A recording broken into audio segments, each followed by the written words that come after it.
Hi friends, welcome back to princess kitchen. ఈరోజు మన special వీడియోలో ఇన్స్టెంట్ గారె పిండి మీతో షేర్ చేసుకోబోతున్నాను ఫ్రెండ్స్.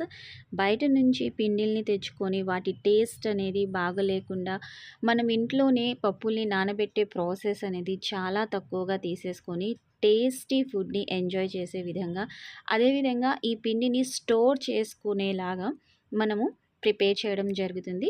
సో ఇంకా ఏమాత్రం లేట్ చేయకుండా ఈ ఇన్స్టెంట్ గారె పిండిని ఎలా తయారు చేసుకోవాలో చూసేసుకుందామా. చాలు, ముందుగా మనం గారెలు తయారు చేయాలంటే గుళ్ళు మినప్పప్పు అనేది చాలా టేస్ట్ ఇచ్చిద్దండి. సో ఈ గుళ్ళు మినప్పప్పు హాఫ్ కేజీ తీసుకోవడం జరిగింది. ఈ గుళ్ళు మినప్పప్పు కూడా చాలా తక్కువ టైంలో నానిపోవడం జరుగుతాయి. హాఫ్ ఎన్ అవర్ మాత్రమే నానబెట్టేసుకున్నాను. వితిన్ హాఫ్ ఎన్ అవర్లో ఈ పిండిని ఇన్స్టెంట్గా ప్రిపేర్ చేసుకొని గారెలు కూడా వేసేసుకోవచ్చు. టేస్ట్ అనేది చాలా బాగా వచ్చిందండి. ఇలా హాఫ్ కేజీ తీసేసుకున్న మినపప్పుని హాఫ్ ఎన్ అవర్ నానబెట్టుకొని 3 లేదా 4 సార్లు క్లీన్గా వాష్ చేయండి. నానబెట్టక ముందు వాష్ చేయొద్దు, నానబెట్టేసిన తర్వాత పూర్తిగా వాష్ చేయండి. వాష్ చేసేసిన తర్వాత ఒక మిక్సీ జార్, పెద్ద మిక్సీ జార్ తీసేసుకోండి. అండ్ మిక్సీ జార్లో వేసేస్తే టేస్ట్ రాదు అని చాలామంది అనుకుంటారు. బట్ నేను చెప్పే ప్రాసెస్లో మీరు చేసినట్లయితే ఫ్లఫీగా అండ్ క్రిస్పీగా రావడం జరుగుతాయి. సో ఆ మిక్సీ జార్లో ఎంతైతే పడతాయో అంత మోతాదులో వేసేసుకొని మనం వేసేసుకున్న మినపప్పుకి తగినంత ఉప్పు యాడ్ చేయండి.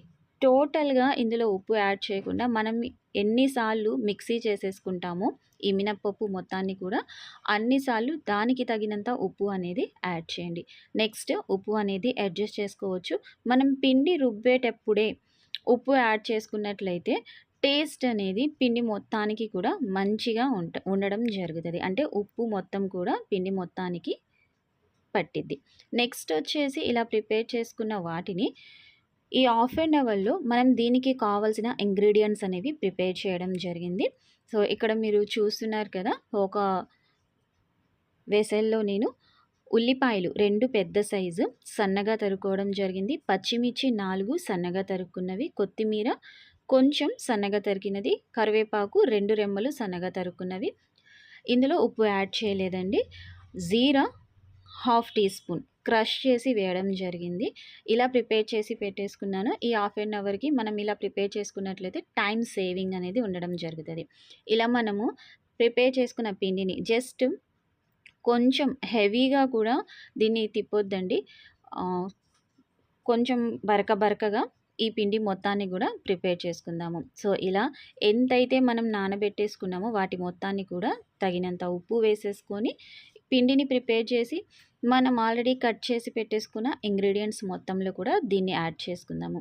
చాలామంది గారె అంటే ఇందులో కొన్ని ఇంగ్రీడియంట్స్ అనేవి యాడ్ చేయరు. సో ఆ ఇంగ్రీడియంట్స్ని యాడ్ చేయకపోవడం వల్ల టేస్ట్ అనేది రాదు. కలిపే ప్రాసెస్ కూడా చాలా వేరేగా కలపడం జరుగుతూ ఉండిద్ది. సో ఆ ప్రాసెస్లో కూడా మనం టేస్ట్ని మిస్ అవుతూ ఉంటాము. ఓకేనా. సో నేను ఇక్కడ తీసేసుకున్న టోటల్ హాఫ్ కేజీ గుండు మినపప్పుని పూర్తిగా మ్యాష్ చేసుకోవడం జరిగింది. బరకగా ఇలా బరకగా మ్యాష్ చేసుకుంటేనే గారె అనేది టేస్ట్ ఉంటుంది. సో ఇలా మొత్తం కూడా ఇందులో యాడ్ చేశాను. సో ఇది చిన్న వెసల్ కాబట్టి మనం వేరొక వెసల్లో ట్రాన్స్ఫర్ చేసుకుంటున్నాము.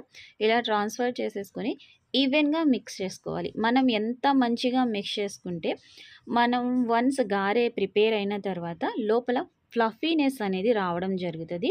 సో టేస్ట్ కూడా చాలా మంచిగా వస్తుంది. ఇందులో మనం వేసిన ఇంగ్రీడియంట్స్ అన్నీ కూడా పిండి మొత్తానికి కూడా పట్టడం అండ్ పిండి నానే ప్రాసెస్ లేకుండా మనం ఇలా కలిపే ప్రాసెస్లోనే హెవీగా కలిపేసుకున్నట్లయితే నానిన తర్వాత ఎంత టేస్ట్ అయితే వచ్చిందో ఇప్పుడు ఇన్స్టెంట్గా కలుపుకొని మనం గారెని వేసినా కానివ్వండి అదే టేస్ట్ రావడం జరుగుతుంది.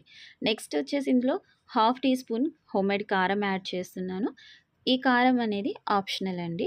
మీకు ఇష్టమైతే దీన్ని యాడ్ చేయండి, లేకపోతే స్కిప్ చేయొచ్చు. బట్ కారం యాడ్ చేయడం వల్ల టేస్ట్ అనేది బాగా రావడం జరుగుతుంది. ఇలా కలుపుకున్నాను. టోటల్గా చూసారు కదా. సో ఎంత ఫ్లఫీగా రెడీ అయిపోవడం జరిగింది. సో ఇది మనకి ఇన్స్టెంట్. దీన్ని మనం ఎక్కువగా నానబెట్టే ప్రాసెస్ లేదు. అండ్ కలిపిన తర్వాత కొంచెం ఫర్మెంటేట్కి పెట్టాలి ఏమీ లేదండి. ఇన్స్టెంట్గా మనం గారెలు ప్రిపేర్ చేసేయచ్చు. ఇలా చేతికి కొంచెం వాటర్ అద్దుకొని నేను వీడియోలో చూపిస్తున్న విధంగా గారెలు అనేది వేయండి. ఎప్పుడు కూడా గారెలు ప్రిపేర్ చేసేటప్పుడు ఇంగ్రీడియంట్స్ అనేది మస్ట్ అండ్ షుడ్గా తీసేసుకోవాలి. సో ఇంగ్రీడియంట్స్ లేనివి ఆ టేస్ట్ అనేది రాకుండా ఉండడం జరుగుతుంది. ఇలా ఫ్లేమ్ అనేది మీడియంలో పెట్టేసి గారెలు మొత్తాన్ని కూడా ఫ్రై చేసుకోండి. హై ఫ్లేమ్లో పెట్టడం మూలంగా పైన మనకి క్రిస్పీగా రెడీ అవుతుంది, లోపల మొత్తం కూడా ఈవెన్గా కుక్ అవ్వదు. ఓకేనా? సో ఇలా చూస్తున్నారు కదా. ఇక్కడ ఒక చిన్న టిప్ అండి. ఆయిల్‌ని ఎప్పుడూ మనము డీప్ ఫ్రైకి ప్రిఫర్ చేసేటప్పుడు హై ఫ్లేమ్‌లో ఆయిల్‌ని హీట్ చేయొద్దు. మీడియం ఫ్లేమ్‌లో ఆయిల్‌ని హీట్ చేయండి. హై ఫ్లేమ్‌లో ఆయిల్‌ని హీట్ చేయడం మూలంగా ఎక్కువ కాలిపోయిన వాసన రావడం జరుగుతది. సో, మీడియం ఫ్లేమ్‌లో ఆయిల్‌ని హీట్ చేసి గారెల్ని వేసేయండి. దీన్ని మీరు ఫ్రీజర్‌లో 1 వీక్ వరకు, 2 వీక్స్ వరకు కూడా స్టోర్ చేసుకోవచ్చు. ఎటువంటి పుల్లటి వాసన కానివ్వండి, టేస్ట్ కానివ్వండి చేంజ్ అవ్వదు.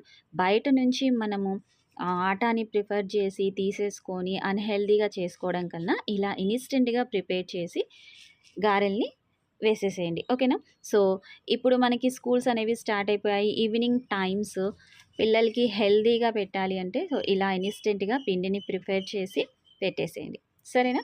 సో, ఈ వీడియో ఎలా అనిపించిందో కామెంట్ సెక్షన్‌లో నాతో షేర్ చేయండి. ఈ వీడియోకి ఒక చిన్న లైక్ ఇవ్వండి.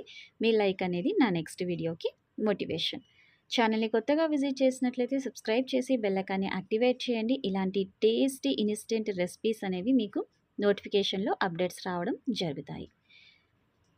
ఈ గారెలని మస్ట్ అండ్ షుడ్‌గా ప్రిపేర్ చేసి ఇంట్లో అందరికీ గూడా పెట్టండి. చాలా మంచిగా ఫుడ్‌ని ఎంజాయ్ చేస్తారు. అండ్ టేస్ట్ అయితే వేరే లెవెల్ ఉంటది. మళ్ళీ ఇంకో టేస్టీ రెసిపీతో మీ ముందుకొచ్చేస్తాను. అప్పటి వరకు థాంక్స్ ఫర్ వాచింగ్. బాయ్.